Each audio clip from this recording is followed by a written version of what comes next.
이야기하는 그러한 단어들이 수두룩하게 나와 있습니다. 특히 금속노조, 민주노총의 핵심인 금속노조의 강령에 보면은 주한미군 철수조항이 있고 통일조항이 들어있습니다. 그런데 그 안에 내용들을 보면은 북한 사회주의 헌법 9조에 나와 있는 내용들이 고스란히 그대로 들어있습니다. 그러니까 북한 우리가 지금 바라보고 있는 민주노총, 금속노조 이런 노조들은 진짜로 노동자를 위하는 노조가 아니라 북한의 지령을 받고 남쪽에서 폭동, 내전을 유발하기 위한 하나의 기동 타격대 5분 대기조 그 정도로 보시면 되겠습니다. 지금 윤석열 대통령이 당선되고 나서 지금 윤석열 정부가 이 좌파들의 돈줄을 다 잘랐습니다. 그래서 그러다 보니까 제가 좌파들 행사하는데 다 가봅니다. 윤석열 탄핵 집회고 뭐도 가보는데 가보면 사람이 안 나옵니다. 왜냐하면 그 사람들은 돈을 안 주면은 일당을 안 주면 절대로 안 나옵니다. 돈이 없으니까 돈줄을 잘라버리니까 애들이 안 나오는 거예요. 과거에 박근혜 대통령 탄핵 집회 때도 촛불 집회 때도 그때도 알바 학생들 3만원씩 주고 알바를 불러가지고 사람들을 그렇게 끌어모았습니다. 그러니까 지금 윤석열 정권이 계속 지금 돈줄을 차단하고 있는 것들 이거 정말 잘하는 겁니다. 시민단체들 보조금 정부의 보조금을 받으면 그건 시민단체가 아니죠. 그러니까 시민단체들 보조금을 다 잘라버리고 그 외에도 각종 부정부패 이런 것들 그런 것들 다 하나씩 자르고 있고 지금 학원 카르텔을 조사하고 있는데 학원 카르텔도 그게 하나의 또 다른 좌파의 돈줄입니다. 그러니까 좌파 학원 강사들이 돈을 많이 벌고 그 강사들이 누구한테 돈을 줘요? 좌파단체가 또 돈을 대주는 겁니다. 그리고 그 사람들이 스타가 되면서 좌파적인 어젠더들을 대한민국 역사를 부정하고 제주 4.3 공산 폭동을 갖다가 민주화 운동이라고 둔갑을 하고 이승만 대통령, 박정희 대통령의 건국과 부국 강병 정신을 조롱하는 그런 이야기를 그런 좌파 강사들이 방송에서 툭툭툭툭 던지면서 이 대한민국의 이 학생들의 이 사상을 무너뜨리는 그런 작업을 지금 하고 있는 겁니다.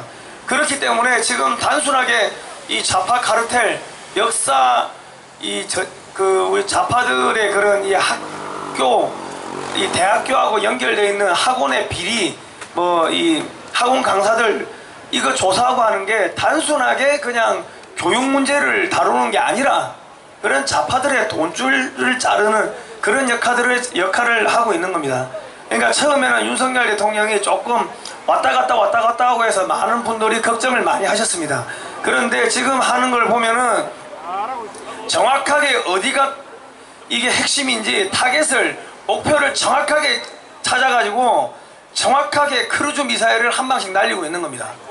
과거에는 누가 적이고 어디에 적이 숨어 있는지를 모르니까 하늘에서 멍텅구리 폭탄을 비행기로 지나가면서 우두두두 떨어뜨리니까 그냥 폭탄 터지고 나면 숨어 있다가 또 기어 나오고 했는데 이제는 그게 아니고 벙커 버스터 폭탄을 갖다가 정확하게 그들의 진지에다가 때리고 있는 겁니다. 이거는 윤석열 대통령이 지금 혼자 하고 있는 게 아니라 미국의 그 CIA나 이런 그룹들하고 같이 연대해서 국제적으로 지금 박살을 내고 있는 겁니다. 국제 카르텔, 딥스테이트, 그림자 정부 그런 세력들을 지금 박살을 내고 있는 거고 제가 6월 며칠이죠. 지난 화요일 날은 모 단체에서 선교 단체에서 무슨 행사를 한다고 해가지고 오러 갔더만은 거기 가니까는 예루살렘 이스라엘 대사도 와 있고 이스라엘에서 예루살렘 시의 부시장도 와 있고 예루살렘 포스의 부사장도 와 있고 보니까 딱 봐도 명함 보니까 전부 모사드인데 모사드 애들이 어마어마하게 와 있더라고요. 왜 왔는가 보니까 거기서 무슨 행사를 했냐, 코리아 이스라엘 원 네트워크 행사. 그러니까 우리가 힘을 합해가지고 북한을 박살내고 한국의 흡수통일하는 걸 도와주겠다, 기술이고 뭐고 우리가 다 해주겠다, 그 이야기를 하면서 예루살렘에서 동쪽으로 가면은 서울이 있고 같은 위도에 서쪽으로 가면은 워싱턴이 있다 이야기를 하면서 우리 셋은 하나다, 북한을 흡수하자, 중국을 깨부시자, 그런 이야기를 빙빙 돌려서 하더라고요. 핵심은 그거였습니다. 그런데 왜 그 사람들이 와가지고 뜬금없이 그런 행사를 하는가 봤더만 시진핑이가 그 이스라엘을 반토막 내겠다고 그렇게 이야기를 했다고 합니다. 그러니까 이스라엘의 모사드들이 한 팀은 대만으로 들어가고 한 팀은 한국에 와가지고 그런 행사를 했는데, 대만에 가서는 아이언돔 그 미사일 기술, 그런 것들을, 미사일 방어망 기술을 넘긴다고 합니다. 그리고 한국에서는 북한 해체하는 데 도움을 준다고 하는데, 과거에 김정일이 있을 때 용천에서 열차 폭파 사고가 엄청나게 큰 게 난 게 있었습니다. 그거를 누가 했냐면은 이스라엘 모사드에 중국계 이스라엘인들이 그 그런 폭파를 한 겁니다. 그러니까 유대인들 중에는 중국계 유대인들이 많이 있는데, 그 사람들이 중국 국적을 가지고 북한하고 왔다 갔다 하면서 폭파도 하고 뭐 여러 가지 공작을 하고 있는 겁니다. 그런 것들을 적극적으로 도와줄 테니까 북한을 한국에 협수통일하고 중국을 해체하자, 그런 이야기를 한 겁니다. 그리고 올해 1월 달에는 미국의 NSA 국장이 왔다 갔는데, 전직 국장입니다.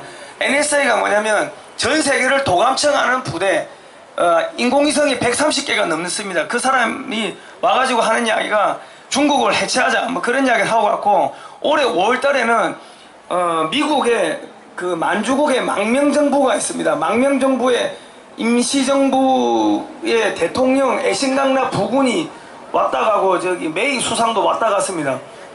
그리고 그 국회에서 중국 해체, 동북 삼성 해체, 만주국 복국, 분리, 독립 뭐 이런 행사를 했는데, 거기에 그 행사를 주관한 사람들이 더불어민주당의 이재명계 의원들이었습니다. 놀랍죠? 그러니까 민주당 안에도 야, 중국 끝났다, 북한 끝났다 하고 미국에 줄 서가지고 그 자기 내부의 정보를 팔아먹는 그런 사람들이 벌써 생기기 시작했다는 겁니다. 적들이 지금 분열이 일어나기 시작했다는 겁니다. 지금 박수를 치시려면 크게 치셔야 됩니다. 윤석열 대통령이 좌파들의 자금줄을 더 세게 자르면요, 밥그릇, 쫄아드는 밥그릇 그거 하나를 가지고 서로 나눠 먹으려고 서로 싸우다가 서로 칼질하고 서로 총질하게 됩니다. 그러니까 이 방송을 보시고 있는 대통령실의 참모들은 좌파들의 밥그릇을 피도 눈물도 없이 자르기 바랍니다. 그러면 자기들끼리 총질하다가 무너지게 될 것입니다. 아무튼 간에 여러분들의 이런 박수와 응원이 지금 대한민국을 살리고 있습니다. 조만간에 많은 일들이 벌어질 것입니다. 예, 고생하셨습니다.